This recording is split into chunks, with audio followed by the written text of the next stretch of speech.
Hey guys, Gerson here in Belmont, Massachusetts. Hey, I want to show you a quick thing today. This is the door threshold.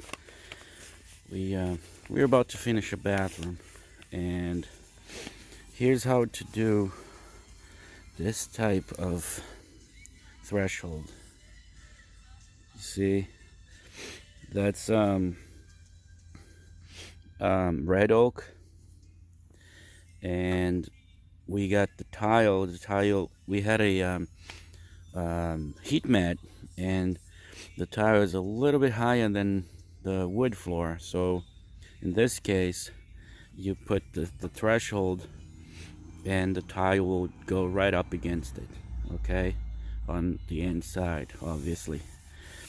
And the door will close right at this will be right at the center of the door, underneath the door. So you don't see outside, you see only wood, inside you see tiles. So that's one thing about that.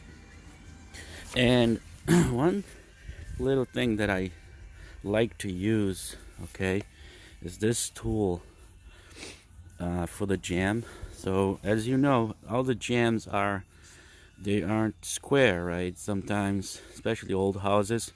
So you attach a piece of wood, subtracting the size of the door, the width of the door, and you go with this blade on the left side, and that's on the right side, or the opposite way, and you use a piece of wood to for your line. Let's say this is the tile line here, and then you adjust it so it's a little bit out of angle, out of square, and so that you can get a perfect cut, okay?